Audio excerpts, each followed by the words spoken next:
Hello, hello, hello, hello, hello. Welcome to yet another episode of the Thriving Family Table Talk.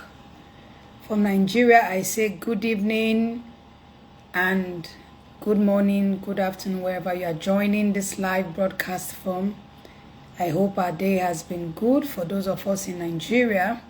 Today, our flags we put at half-mast in commemoration of our late president that passed on.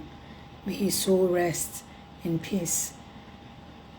Yes, if you are joining in, let us know in the comment section where you are joining in from so that we can acknowledge you. Thank you. Thank you very, very much. All previous episodes on the Thriving Marriage is on the YouTube channel, and they are also available on IG Reels. Please do well to catch the replay because there are wisdom nuggets loaded in the previous episode. Today, we are going to be talking about another important topic when it comes to marriage. And the topic is how can external pressure be handled to preserve the love between the couple? How can external pressures be handled to preserve the love between the couple? You will agree with me that the first strategic duty of a couple in a thriving marriage is to love each other.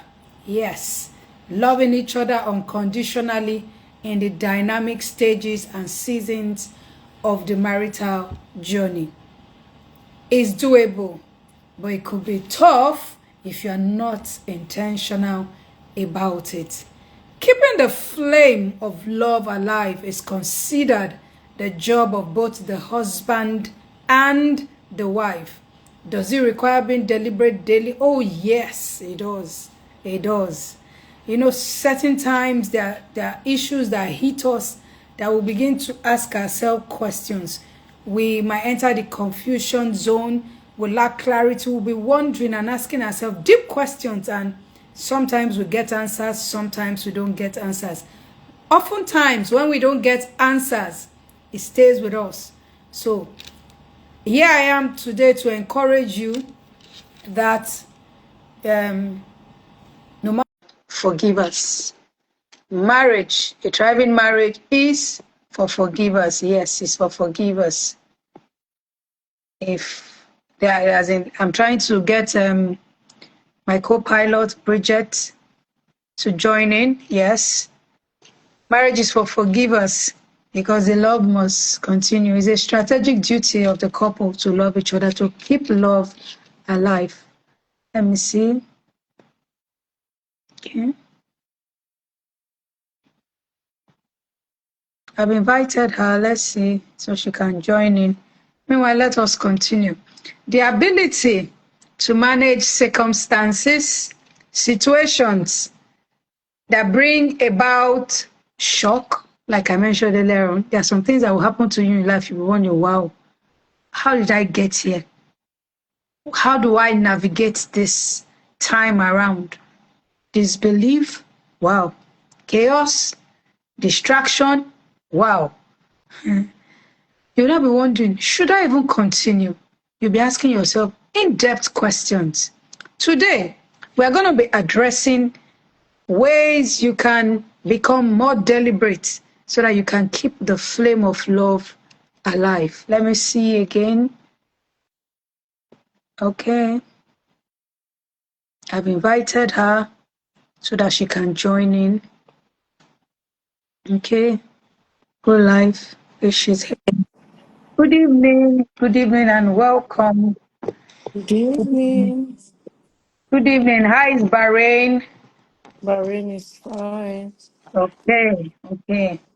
I was just introducing the topic so that I don't keep our viewers who have not joined in yet. And I've also mentioned the topic, so I'll just repeat it again. The topic today is how can external pressures be handled to preserve the love between the couple? And I already mentioned to them that the first strategic duty of a couple in a thriving marriage is to love each other unconditionally in the dynamic stages and seasons of their marital journey. And I also mentioned that keeping the flame of love alive is considered the job of the husband and the wife. Does it require being deliberate? Yes. It is a big yes. The ability to manage when you go into maybe disbelief due to the external pressures is real. There are real life issues that happen in marriages. I know, as in, some people never recover. That is why we are bringing this episode today to highlight ways that we can navigate external pressure. So, my question this evening to you is, what are the needed strategies to navigate external pressures? What are the needed strategies to navigate external pressures? Thank you, sister, for joining in again today. Thank you so much, Coach Naomi. I will say to start with, based on the topic, what do we really consider as pressure? Mm-hmm, As couple, generally, mm-hmm, is what we pay attention to, what we focus on that becomes a problem. If we don't um, welcome pressure, mm-hmm. there is no way external factor, external pressure can bring disunity between couple. That's Okay, one. And at the same time, what are the basic necessity in the home first? okay, For one to apportion blame to outsider shows okay, that there have been loopholes okay. in the between the couple. That's when they could now say, e.g., you'll be hearing people say, oh, my spouse is a loving person, but the mom, but the sister. I just laughed because, as far as I'm concerned, and Mm-hmm. as far as the scripture is, for a thriving marriage, your Yeah, business is your spouse, not okay. those external forces, Mm-hmm, not those maybe his colleagues in the office, his friends. Some will say, oh, he's a very good person, or she's a very good person, but the kind of friends that you keep, that shows that there is already a loophole between the couple. okay. If both of them practice open communication, they Mm-hmm, understand themselves, they've talked things in details, and there is that trust, assurance between them. They now know, oh, okay, he's in this mood because of maybe work pressure, is in this mood because of failed business, or is in this mood. You mm-hmm, should be able to know as couple, oh, this not my spouse voice, this mm-hmm, not my spouse behavior. mm-hmm. For him or her to be irrational, there is something behind it. If you cannot study your spouse to know when something is biting them, Mm-hmm. then you've not breached, you've not solidify your union. There is no what, there's what, it's not yet been cemented. The Okay. bonding, there is still gap in the bonding. Mm-hmm. If there is open communication that we talk about everything, even some, there are some issues you don't need to discuss. Even by looking at the face, you know, oh, babe, you are tense. You don't even need to ask, what's the tell me, tell me. There are ways we use, as in, oh, okay, don't worry. You just calm, pacify, and everything. Not having these negative thoughts. Oh, it's because there's a girl outside. Oh, it's because he's been with his friends. No, it's because the parent just spoke with her or with him. That's why he's reacting like this. Even if you see such, you Mm-hmm. are not to capitalize on it.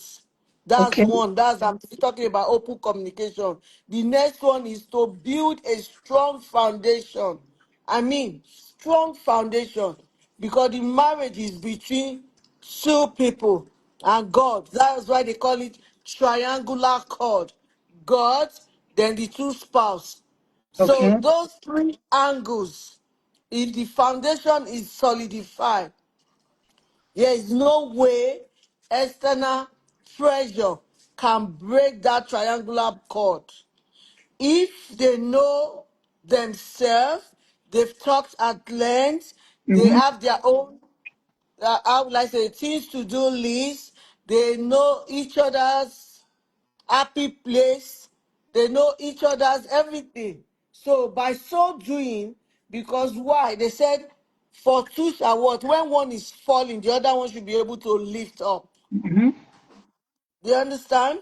So now when one is not apportioning blame to one another, like it's because you did it this way, that's why it did not work. No Okay. one is perfect. Yeah. When challenges comes in, oh, okay, maybe due to one of the partner was laid off in the office. Do you know some partner will also blame? It's because you were not committed to your work. That's why you were laid off. That's not supposed to be for a thriving couple. Thriving couple do not judge one another, do not apportion blame. They work as a team. If you can work as a team, even when they are coming to tell you, oh, I just saw your spouse in this location, you say, oh, thank you for telling me, I'm aware about it. You are to be a shield, a cover on your partner. By so doing, there is no way external factor, even the kids cannot come in between. You will see some couple, they will they will manipulate them against each other because they know that there is a gap between them, because they know that one is weak or the other one will believe. They will go and say, oh, dada said this, oh, mama said this. Why both of you will be having log ahead, but the kids have succeeded to get what they want. So it's to build a strong foundation. That's Mm-hmm. the second strategy. Building a strong foundation between each other. By so doing, external pressure will not be able to have effect. Another one is developing healthy coping mechanism. How do you cope? How do you release your stress? What are the things you do when one is stressed? Because we are human beings, we are not God. We are not, even Jesus Christ, when he got to a stage, he said, what? Rested. That Father, let thy will be done. Mm-hmm. Let your will be done. He surrendered everything. So we shouldn't expect, oh, okay, perfection from each other. So we should discuss coping mechanism before pressure starts arising. E.g., maybe before having kids, there must have been coping mechanism that we have discussed in the past, or maybe during courtship, or okay, peradventure, maybe it was love at first sight. There were never time for depth communication about coping mechanism. You can still create one as a thriving couple. How do we survive? Okay, for example, especially those that are expatriates, when then all of a sudden, because nobody know when they are going, all of a sudden they say go, are you are to be the backbone of that partner at that moment. You don't have to fight. You don't have to begin to say, oh, it's because of XYZ. Even if you know it's because of that XYZ. As a thriving couple, yours is to stand in gap, intercede through prayers. How do you do your coping mechanism? Different, maybe trusted individuals Yeah. that you all share both. They might be trusted individual if you don't have the same school of thought, because there are different school of thought about marriage. So we should be careful about trusted. Do we share this? Are we in the same school of thought? Are we in the same bubble? Do we share the same vision, the same passion? Yeah. You can also liaise with them. You will learn how to manage stress and conflicts. Constructive is vital. You both of you need to learn how to manage stress and conflict constructively. Because if you cannot manage stress and conflict constructively, external pressure will always come in. Yeah. External pressure will always come in that you will not be able to defend yourself. And you should focus, on that moment, you focus on your shared values, mutual respect, fostering emotional intelligence. For example, if you're having crisis issue with your in-laws and is not there, I believe when you have that emotional maturity in you, you don't bring your spouse to come and defend you. You defend yourself instantly. But if you are that kind of a person that is not spontaneous in responding to things, you keep your cool. But if you want to deal with them, don't bring in your spouse.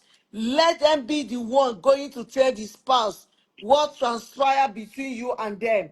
You don't break down in front of your partner and start painting the family black and be judging yourself. No, they did you shit while he or she wasn't there. Then face them squarely and save yourself and set that boundaries, and it will not occur again. But if you keep them low, keep them quiet, and not going home to meet your spouse and start discussing it, it will tear the couple apart. There is this activity that they were asking questions. They said the couple should back themselves. They were Mm-hmm. now asking, how many of you hug yourself in the morning, give each other a goodbye kiss? They move forward. One step, if you know you do it, you move backward. If you know you don't do it, you move further and further. At the end of it, these are people that have been married for 25 years, 30 years. The gap was so obvious that they realized that God, so that means we had this gap between us that we never know. How many of you discuss or pray together at night before going to bed? Or how many of you go to bed together, move forward? They've kept moving. That and meanwhile, when they want to say, they say we are happily married. Are they not happily married? Yes. But was there gap in the marriage? Yes, but without their concept. They never knew that there were issues. There were not issues, there were gaps, unresolved gaps within them. But yet, if it had not been measured, that is Mm-hmm. how it will be gradually, both of them will be torn apart because of pressure of work, because of parenting, because of failed business, failed investment, because of career stagnancy, because like that. Then another one is compromising and understanding. For one not to l- allow the external factor, there must be compromise. How do we recognize that disagreements are inevitable? Yeah. We we agree to disagree, but approach them with a willingness to compromise Mm-hmm. and find mutual agreeable solution. We should be teachable in this aspect. Yeah. We should have listening. We should Yeah. sharpen our listening ears. Not every time you talk and talk and talk. We should also be in a season of listening. When we practice listening skills, I think we will understand more. We will communicate to understand.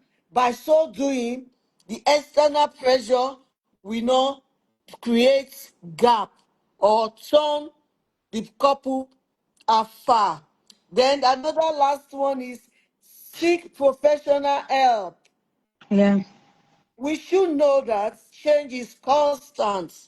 So many people know their spouse as, oh, okay, that boy I used to know that that walked barefooted. Oh, that girl I used to know that the first weave she had, I made it, or I took her to her first salon.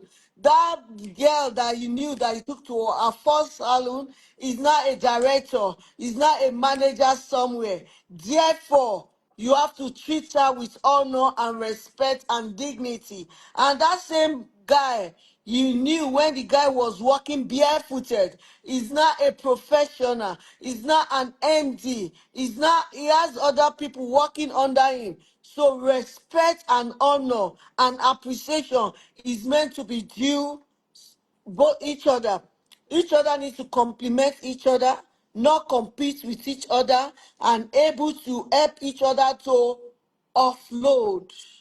What I'm saying offload is you are not making your spouse the garbage bin. Or offload is like unwinding, after a serious, tedious daily activity. When the spouse is coming home, irrespective man or woman, they should be coming home to a safe place, happy place. As in, oh, at a listening here. Oh, you know what happened today in the office? And even if you are not interested, you say, okay, okay. Later you can say, oh, what happened now? Oh, I feel bad. Oh, it must have been terrible. So they feel refreshed. Oh, you are listening to me. It shows that you care. It shows that if at all, if the world is against me, there is somebody out there that's out my back. Today, I would like to find out who's got your back. Does your spouse got your back? Or you are just there under the email, under the pretense of, oh, I'm so busy, oh, I'm taking care of the kids, oh, the lesson teacher, oh, the report, oh, or the kids is sick, oh, I have a special needs kid. What are those flimsy Thank you excuses? very much. You know why I'm smiling? You've just painted the ideal situation. There are some people, there are some marriages. Yes, the essence of this talk show is to tell people what it is to do to become thriving marriage. But I know as we were talking, there are some people that have shut down. Why have they shut down? Because they are unable to manage external pressures. They are unable to manage societal expectations. They are unable to manage their external roles. What do I mean by external roles? Like family interferences, whether as a brother, as an uncle, as a sister. The pressure from family, external family, the interferences is making, as in is taking a hold on the marriage. So, and some it could even be maybe they relocated and the culture shock is so the essence of this program is what do we need to do? There is open communication, I agree, but some people have shut down. Shutting down because they don't know what to do. They don't know how to navigate. They don't know how to move from point A to point B. You know, sometimes when such life happenings come, as in they are present in the couple's life, they begin to have trust issues. They begin to see themselves as enemies, which is not supposed to be. As in, they just hang in there because they are just hanging in there. They just want to be there. That is not the definition of a thriving marriage. They just want to be there. So I know that it takes a whole lot. You have to be deliberate, but we are letting you know today, our viewers, that it can be worked out. Are you in that chaotic time of in your marriage? Are you using one form of, she talked about coping mechanisms, right? Are you medicating on busying around your children or busying around your career? There are many stories. As a counselor, I've heard stories. There are people who are trying to come out of where they've put themselves. They put themselves in a cocoon. It's called being married yet single. They're actually married, but can they truly say they are happily or joyfully married? So these are the questions we are trying to tackle. Financial difficulties are real. They happen in marriages. They happen in marriages because when the budget is not meeting, as in the budget is Demand. not no longer enough, there are so many things that happens. And if the couple, like you mentioned, they are not careful, they'll drift apart. They'll drift apart. So you mentioned something, retreat, couple retreat is very key. I live in Lagos, Nigeria. Most people don't rejuvenate. They just feel, oh, we've been there. You should understand. You should understand it's not communication. You know, it's very rampant. The spouse, whether man or woman, should understand. It's not communication. No. It is not. There is a limit that a man or a woman can bear. There is a limit. And it also depends on the dynamic season the man is in or the woman. Imagine a menopausal woman. I've even read that some people are saying they are menopausal men. How Yeah, do you want yeah. them to cope?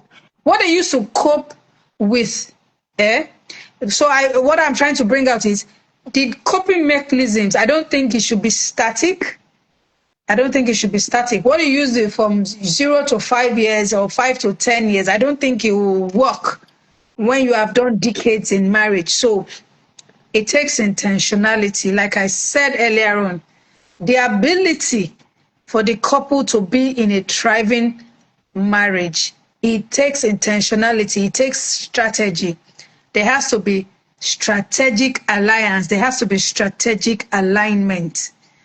I wrote here, let me read it out. I said ways to become deliberate daily.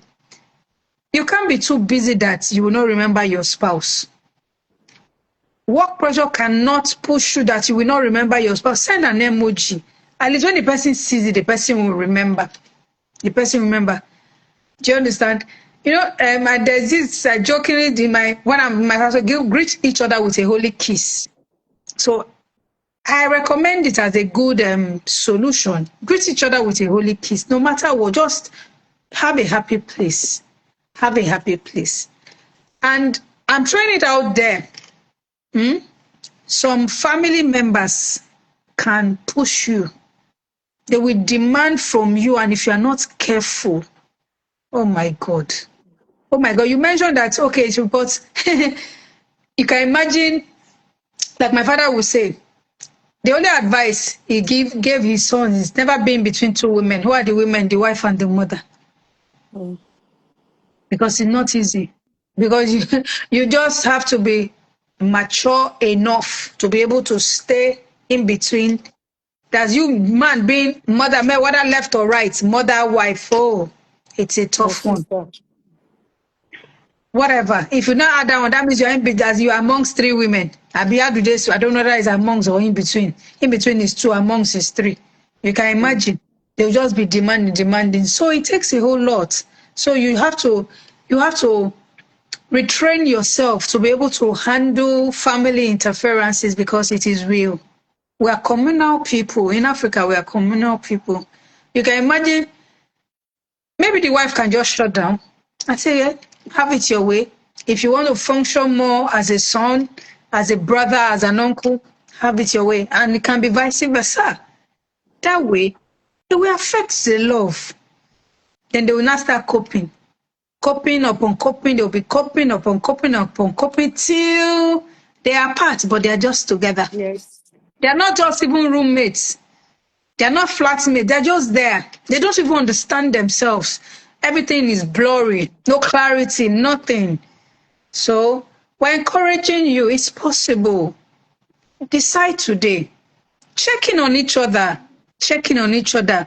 Be vulnerable as you were when you were dating. Be vulnerable again.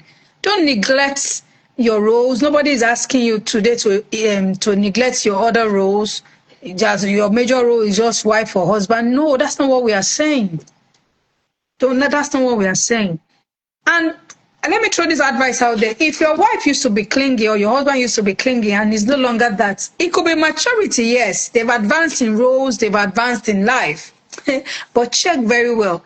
Because there is this, I have a colleague who just passed away. He used to be very vocal. But before his death, he became quiet. Because he couldn't handle life pressures. Now he's passed away. By next week, we'll start the funeral rites. So you must check in. don't assume in marriage. Assumption. She mentioned it. She said, "Open." Assumption is not. You're not assuming. She's used to it, or maybe the person is check, checking. It's extra effort. You have to check in. It's very, very intentional. So I'll ask you. Said I've already mentioned some ways to protect your love from external pressure. What are the ways to protect your love from internal pressure? I don't plan that this will be long so that we can, as in, be brief today. Okay, Yes. to protect one from external factor, the Yeah. first thing is you have to stay in the moment. Yeah. Don't live in denial, Yeah. because stress takes us away from the Mm. present. Yeah. Yeah. It takes Yeah. us away from the present, Mhm. and it can leave us replaying the past Yeah. and dreading the future. Yeah. So by so doing, one party or even both party will shut down Mm. because of stress, because Mhm. of distrust, Mhm. because of not able to comprehend. And Yeah. another way is to set, enforce, respect boundaries. How do Mhm. you set that boundaries? By making yourself to be relevant in your spouse life. When you are dominant, not active, when you are living a passive life with your spouse, definitely both of you will drift away from each other. You should Mhm. be able to be sincere, to look into your spouse's eyes, eyeball to eyeball. I am choking, I'm stressing, I can't understand myself again, or I'm Mhm. in pains, I can't hear myself again. And if you are indeed vulnerable and indeed you are teachable, there is no way your spouse will not reciprocate by looking for a way of solution. But Mhm. when you are not teachable, it will turn to lamentation. Yeah. Another thing is, even soulmate needs their own space. Yeah. E.g., for example, if you know that your spouse loves football or sports, not when he's so engrossed with the sports, or he has gone to watch soccer with his friends. You keep irritating him and be calling his phone and calling his phone to belittle him. That is a no, no, no.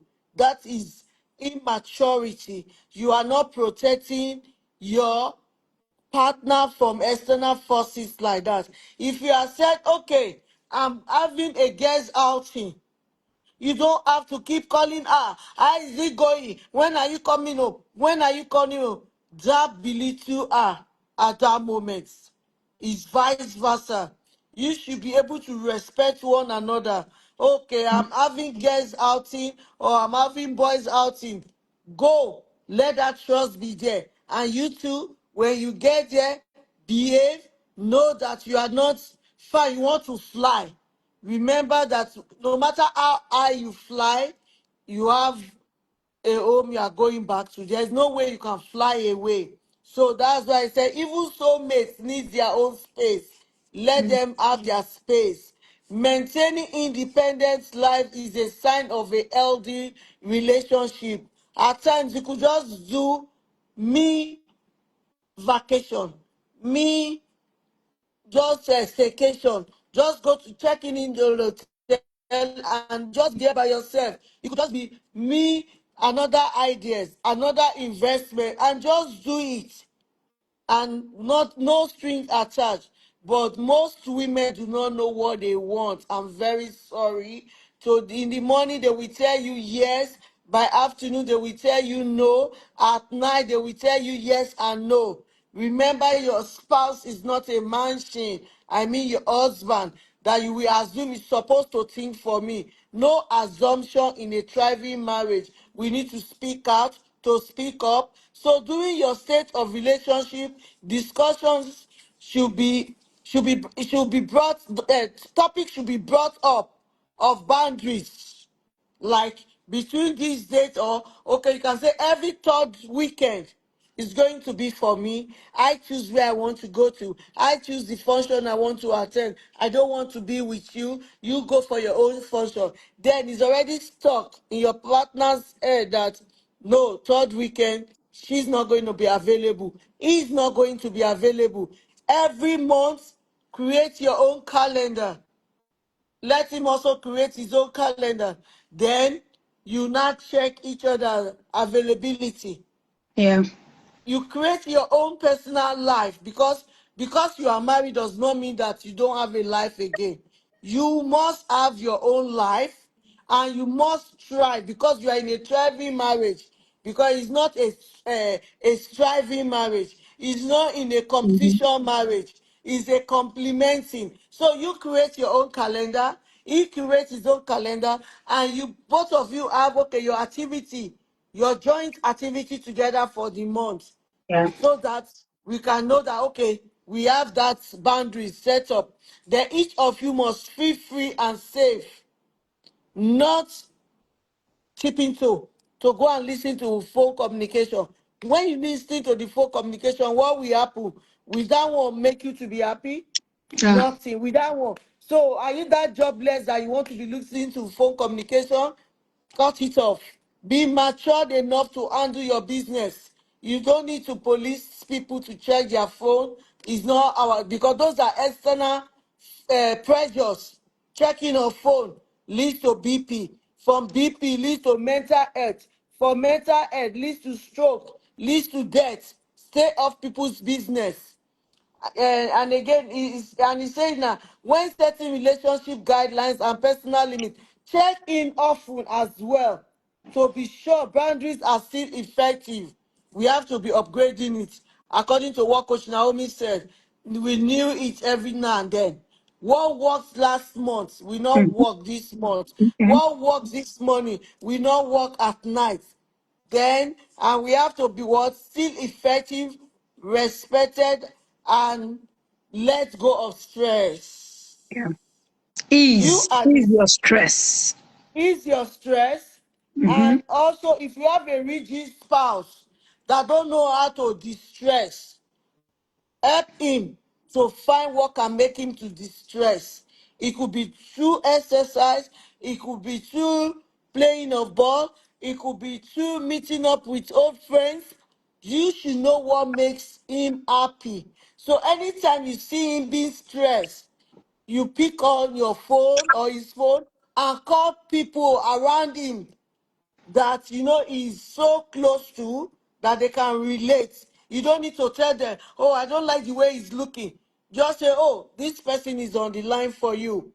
As in, we call it the vehicle voice. You're supposed to know the voice that drives your spouse. Is Mm-hmm. it the voice of the mother? Is it the voice of the sister? Or is it the voice of the friend or business associate? You dial it and just say, oh, hello, how are you? I just want to, oh, okay. Can you please speak with my husband? So, or immediately, your spouse, or can you please speak with my wife? They will know that, oh, this, my spouse or my partner is going extra miles to Mm. make me to stress, and they will appreciate it more. And while you are doing that, also don't lose yourself. Don't forget yourself. Thank you, Coach Naomi. Thank you. Thank you very much. Thank you very much. You've highlighted so many stressors that include family interferences, work-related stress, financial, major life changes, and societal expectations. Some, like I already mentioned, using the man being in between two women, either the mother, the sister, and the wife, or however the case may be. There are certain age you get to, certain milestones. They expect that you should have had children, you should have had the house, you should have saved so and so amount. Those external pressures can truly be managed. Sometimes they're actually looking out for you, but you don't be under pressure. That somebody achieved it in your family or in the society at so and so age doesn't mean that you are now a failure when you've reached that age and not achieved that feat that society expects from you. So my parting words would be: adopt communicating daily happenings. It helps. In counseling, they will tell you elicit information from the your counselee. Really? It doesn't work in marriage. Just try and be open. Minimize the eliciting. I'm not saying you shouldn't use it, but it shouldn't be the default of the marriage. Mm-mm-mm. You must be able to gist freely. There must be connection. If there's no connection, check. That means inherent in the bodies of the husband and the wife, there is stress. And when stress lives in your body, it affects the marriage. It Yeah, affects the marriage. a It lot. affects the marriage. So then sometimes you'll be assuming she'll be fine, he'll be fine. No, communication is very key. It's a life wire of marriage. Communication is very, very key. A husband, a wife, you have, yes, we agree, you have other roles. List all other roles you have, function in them as much as you can. Because even the Bible says, be at peace with all men as much as possible. That doesn't mean you will now lose yourself. Be accountable to your spouse, man, woman. Function in your roles. Function in your roles. Have healthy boundaries. Communicate. Be vulnerable to each other.